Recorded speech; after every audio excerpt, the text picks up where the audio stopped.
नमस्कार, आप देख रहे हैं न्यूज़ 18 का डिजिटल प्लेटफॉर्म और मैं हूं आपके साथ श्रुति श्रीवास्तव।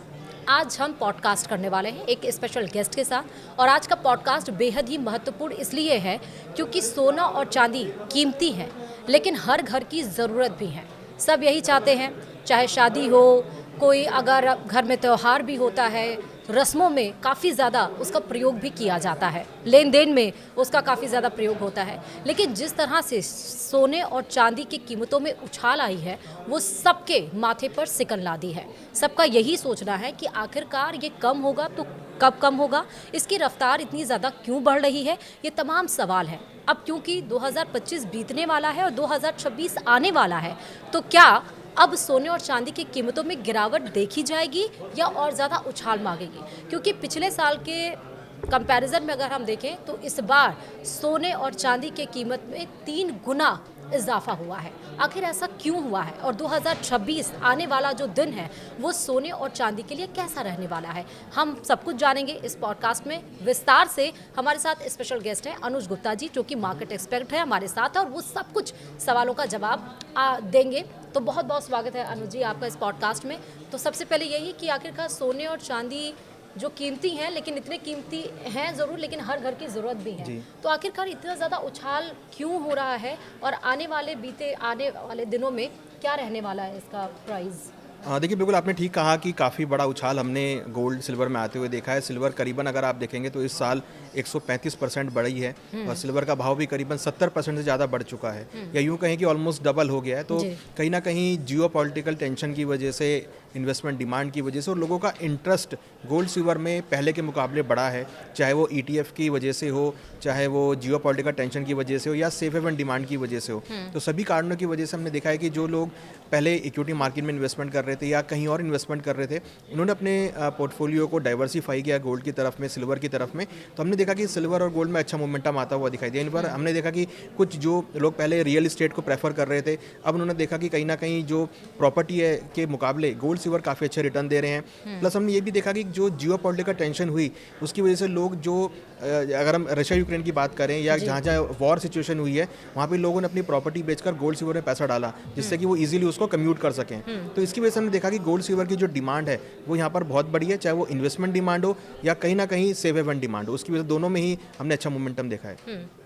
मतलब इसका मतलब ये है कि मार्केट के बेसिस पे कहें तो हाई डिमांड की वजह से इसके प्राइस हाइक हुई है। आने वाला जो दिन है, क्योंकि 2025 बीत रहा है, हम बढ़े हुए जो दाम है उसके हिसाब से हमने खरीदारी की है, थोड़ी ही की हो लेकिन की है। अब क्योंकि खरवास लग चुका है, लेकिन जनवरी में खरवास के बाद फिर से सहालग शुरू होगा और सब यही सोच रहे होंगे कि क्या खरवास में थोड़ा सा प्राइस कम होगा या नहीं।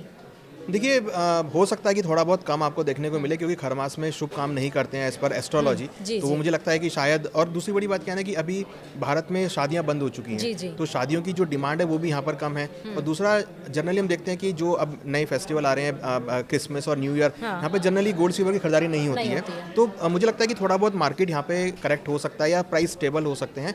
मगर मैं ये कहता हूँ कि गोल्ड सिल्वर को आप एक प्रोसेस बना के चलिए, आप एक साथ सारा पैसा मत डालिए। आप हर एक गिरावट में हर महीने आप एक क्वांटिटी फिक्स कर लें कि आपको इतना ग्राम गोल्ड बाय करना है या इतना ग्राम को सिल्वर बाय करना है, क्योंकि ये एक ऐसा कमोडिटी है जो ग्लोबली एक्सेप्टेबल है, एक ग्लोबल करेंसी के तौर पर देखा गया है। और ग्लोबल करेंसी का मतलब ये है कि अगर कहीं पर भी आपको अगर गोल्ड की रिक्वायरमेंट है, पूरे विश्व में कहीं पर भी जाकर उसको यूज़ कर सकते हैं। तो एक आप इसको इन्वेस्टमेंट और एक प्रोसेस बना के चलिए जहाँ पर हर गिरावट में आप खरीदारी करके चलें। अगर आप पिछले महज 1 महीने की बात करेंगे तो 1 महीने के अंदर ही करीबन हमने 20% का उछाल गोल्ड सिल्वर में आते हुए देखा है, क्योंकि दिवाली के बाद प्राइस करेक्ट हुए थे, मगर जैसे ही प्राइस करेक्ट हुए तुरंत लोगों ने खरीदारी करना चालू कर दिया। तो हम अगर गोल्ड सिल्वर की बात करें तो एक ऐसा प्रोडक्ट है जिसको अगर आप हर डिप पे खरीदारी करते हैं या हर महीने आप SIP बना के चलते हैं एक लॉन्ग टर्म इन्वेस्टमेंट के लिए, तो वहाँ पर आपको एक लंबी अवधि में अच्छे खासे रिटर्न देखने को मिलते हैं।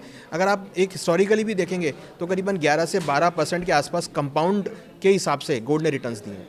ठीक है, तो आने वाला जो दिन है वो गोल्ड और सिल्वर के लिए क्या रहने वाला है? देखिए, हमें लगता है कि आने वाले टाइम में गोल्ड सिल्वर में आपको ट्रेंड पॉजिटिव देखने को मिलेगा, क्योंकि जिस तरीके से जियो पॉलिटिकल कंसर्न्स हैं या जो फैक्टर अभी भी चल रहे हैं वो काफ़ी हद तक अभी भी गोल्ड की सिल्वर के लिए पॉजिटिव हैं। देखिए, यहाँ पर सब चीज़ें कि अगर हम माने कि सब कुछ ठीक हो जाएगा तो इन्वेस्टमेंट डिमांड बढ़ेगी, अगर सब कुछ खराब होगा तो सेव हेवन डिमांड बढ़ेगी, तो दोनों में से कुछ ना कुछ रहने वाला है। तो ऐसे में हम देखेंगे कि कहीं ना कहीं ETF की डिमांड बढ़ेगी, सेंट्रल बैंक्स खरीदारी कर रहे हैं, इकोनॉमीज अपने पास फॉरेक्स रिजर्व में इसको ऐड कर रही हैं, तो कहीं ना कहीं हर एक छोटे से छोटा आदमी या बड़े से बड़ी इकोनॉमी सभी गोल्ड सिल्वर को अपने पोर्टफोलियो में ऐड कर रहे हैं, क्योंकि उनको पता है कि एक ऐसा प्रोडक्ट है, अगर कोई भी मुसीबत आएगी तो यही प्रोडक्ट काम करेगा। इवन अगर हम इकोनॉमिक पर्सपेक्टिव से बात करें तो इकोनॉमिक्स को अगर लोन भी लेना होगा IMF से तो वहाँ पर गोल्ड की होल्डिंग देखी जाती है। तो सेंट्रल बैंक्स और जो इकोनॉमीज़ हैं वो यहाँ पर गोल्ड को भी ऐड कर रही है। तो एक रिटेल कस्टमर भी यही सोच रहा है, रिटेल इन्वेस्टर भी ये सोच रहा है कि भाई क्यों ना गोल्ड को अपने पोर्टफोलियो में डाइवर्सिफाई के तौर पर वो यूज़ करें।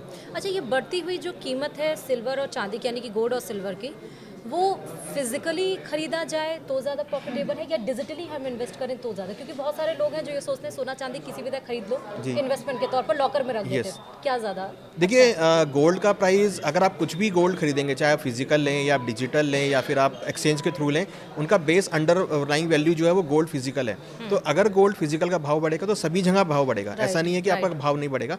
तो अगर आपको, ये आपकी सहूलियत है कि आपको किस में अच्छा लगता है। अगर आपको फिजिकल से गोल्ड से प्यार है तो आप फिजिकल गोल्ड ले सकते हैं। आपको अगर लगता है कि आपको डीमैट में रखना है, आप डिजिटल गोल्ड या गोल्ड ETF बाय कर सकते हैं। आपको अगर गोल्ड में ट्रेडिंग करनी है तो आप एक्सचेंज के थ्रू ट्रेडिंग कर सकते हैं। तो सारे ऑप्शन अवेलेबल हैं, बट अंडरलाइन जो है वो गोल्ड का है। अगर गोल्ड सिल्वर के फिजिकल में भाव बढ़ेंगे तो वो सभी जगह भाव बढ़ते हुए नजर आएंगे। तो ऐसा नहीं है कि आपने कहीं मिस आउट कर दिया, बट इंपॉर्टेंट ये है कि आप गोल्ड में किस वे में एंट्री में आते हैं। तो ये डिपेंड करता है। अगर आपको फिजिकल गोल्ड से लगता है कि आपको फिजिकल गोल्ड रखना है तो आप फिजिकल ले सकते हैं। आपको डिजिटल रखना है, डीमैट में रखना है, तो आप डीमैट में भी रख सकते हैं उसको।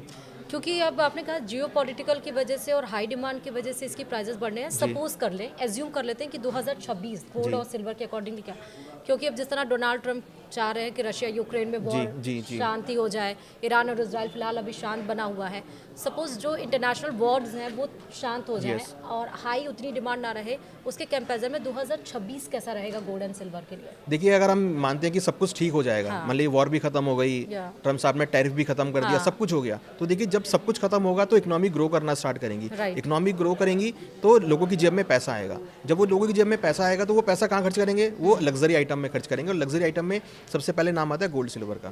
तो कहीं ना कहीं जैसे लोगों की जेब में पैसा आएगा तो वो गोल्ड में एज ए इन्वेस्टमेंट करना चालू करेंगे, लग्जरी ज्वेलरी खरीदना चालू करेंगे, तो गोल्ड की डिमांड ऑटोमेटिकली बढ़ेगी। और ये एक ऐसा प्रोडक्ट है जिसकी सप्लाई बहुत कम है। अगर आप सिल्वर की सप्लाई देखेंगे पिछले 10 सालों में करीबन 10 से 12% सप्लाई घटी है और डिमांड उसकी करीबन 20% इंक्रीज हुई है। क्योंकि अभी हमने ये भी देखा कि यूएस ने सिल्वर को और बाकी मेटल्स को क्रिटिकल मेटल्स की लिस्ट में शामिल किया है। इसका मतलब कि उसकी सप्लाई बहुत शॉर्टेज है। तो ऐसी कमोडिटी जिसका सप्लाई बहुत शॉर्टेज है बट उसकी डिमांड हर जगह है, तो डेफिनेटली उसके प्राइस हमें लगता है 2026 में भी बढ़ने की पूरी उम्मीद है। हाँ, हो सकता है कि 2025 जितना रिटर्न ना दे, but definitely double digit return का तो हम एक्सपेक्टेशन कर रहे हैं। 2025 आपने जो इन्वेस्ट किया, क्योंकि अब ये जाता हुआ साल है और आने वाले साल में हम कुछ ना कुछ ये डिसाइड करते हैं कि हमारा 2026 में हम क्या करेंगे, तो गोल्ड ज़्यादा बेहतर है या सिल्वर?